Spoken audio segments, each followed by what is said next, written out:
நான் நிறைய பேஷன்ஸை பார்க்கிறேன். வழக்கம் தினந்தோறும் வியாதியஸ்தர்களை பார்க்கிறது தான் என்னுடைய வழக்கம். ஒரு நாள் ஒரு அம்மா வந்திருந்தாங்க. அவங்க என்னை பார்க்கும்படியா வந்திருந்தாங்க. அவர்களுக்கு மூச்சு விட கஷ்டம். 82 வயசு ஆயிட்டு அவங்களுக்கு. ஆனா மூச்சு விட முடியல. என்னை பார்த்தவங்க சொன்னாங்க, டாக்டர் ஐயா, ஐ கேனாட் பிரீத், என்னால மூச்சு விட முடியல, தயவுசெய்து செக் பண்ணி பாருங்க என்று சொன்னாங்க. நான் உடனே பார்த்து செக் பண்ணிட்டு நான் சொன்னேன், நான் உங்களுக்கு ஒரு டெஸ்ட் பண்ண வேண்டும், ஒரு சிடி ஸ்கேன் பண்ண வேண்டும், லங்ஸ் உடைய சிடி ஸ்கேன் என்று சொன்னேன். உடனே எழுதி கொடுத்தேன். அவர்கள் அந்த ஈவினிங்கே போய் அந்த சிடி ஸ்கேன் பண்ணாங்க. அடுத்த நாள் எனக்கு அந்த ரிப்போர்ட் வந்தது. அந்த ரிப்போர்ட் வரும் பொழுது பார்த்தா சிடி ஸ்கேன் சொல்லுது, ரைட் சைடு லங்ல ஒரு 6 சென்டிமீட்டர் பெரிய கேன்சர் கட்டி இருக்கிறது என்று கண்டுபிடித்தோம். உடனடியாக நான் பேஷண்ட கூப்பிட்டேன். டாக்டருடைய ஆபீஸ் உங்களை கூப்பிட்டா ஏதோ பயங்கரம் என்று நினைத்துக் கொள்ளுங்க. கூப்பிட்ட உடனே இந்த பேஷண்ட்டுக்கு பயம் வந்து விட்டது. அவங்க சத்தமே எனக்கு தெரியுது. பயமாய் அவர்கள் பேச ஆரம்பித்தார்கள். என்ன ஆனது என்று கேட்டாங்க. நான் சொன்னேன், அம்மா நீங்க திரும்பி வர வேண்டும், உங்களோடு இந்த ரிப்போர்ட்டை குறித்து நான் பேச வேண்டும் என்று சொன்னேன். அடுத்த நாள் ஹாஸ்பிட்டலுக்குள்ளே கிளினிக்குள்ளே நடந்து வந்தாங்க. அந்த ரூம்ல உட்கார வைத்து விட்டேன். நான் இன்னொரு பேஷண்ட முடித்துட்டு அந்த ரூம்குள்ள போகும்போது அவங்களும் அவங்களுடைய பையனும் உட்கார்ந்து இருந்தாங்க. அந்த ரூம் முழுவதும் பயத்தினால் நிறைந்திருந்தது. எத்தனை பேர் அந்த விதமான சூழ்நிலைகளை இருந்திருக்கிறீங்க?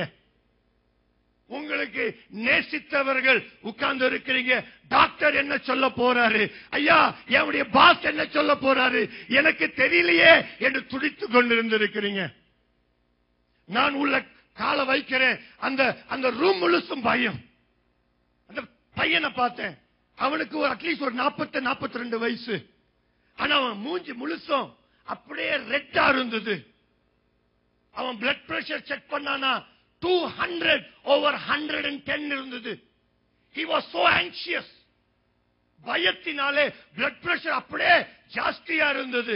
இந்த அம்மா அழுது கொண்டிருந்தாங்க.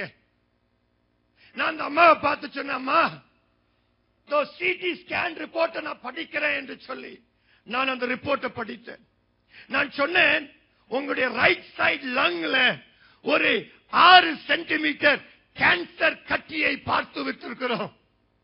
There is a cancer in the right side of your lung என்று சொன்ன உடனே அவர்கள் அழ ஆரம்பித்தார்கள். என்ன பண்றதுன்னு தெரியல. அந்த இடத்துல பயம் அப்படியே நிறைந்து இருந்தது. அந்த அம்மாவை பார்த்து சொன்னேன், அம்மா உங்களை ஸ்பெஷலிஸ்டுக்கு நான் அனுப்ப வேண்டும் என்று சொன்னேன். அவர்கள் சரி என்று சொன்னாங்க. நான் பேசிக்கொண்டே இருக்கும் பொழுது ஆவியானவர் என்னோடு பேசினார்.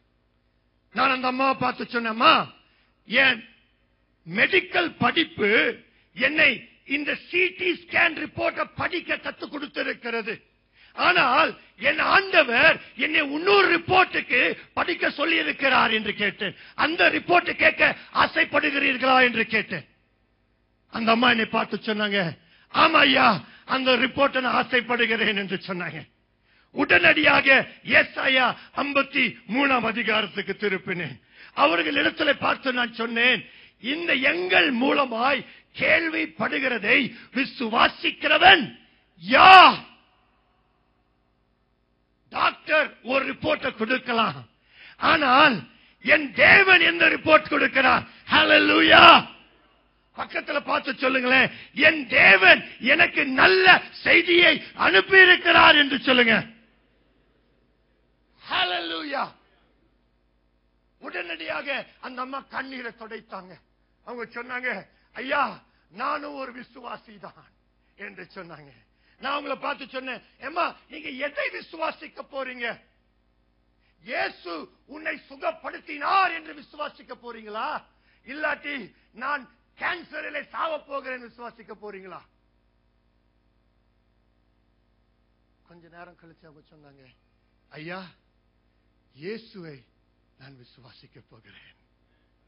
ஹல்லேலூயா, ஹல்லேலூயா. கரங்களை தட்டி கர்த்தருக்கு மகிமை சொல்லுங்க. ஹல்லேலூயா. அந்த நேரத்தில் கண்களை மூடி நாங்கள் ஒரு சின்ன ஜெபம். எனக்கு ரொம்ப சந்தோஷங்க. டாக்டர் ஆபீஸ் ஒரு எழுப்புதலின் குழுவா மாறுங்க. ஹல்லேலூயா.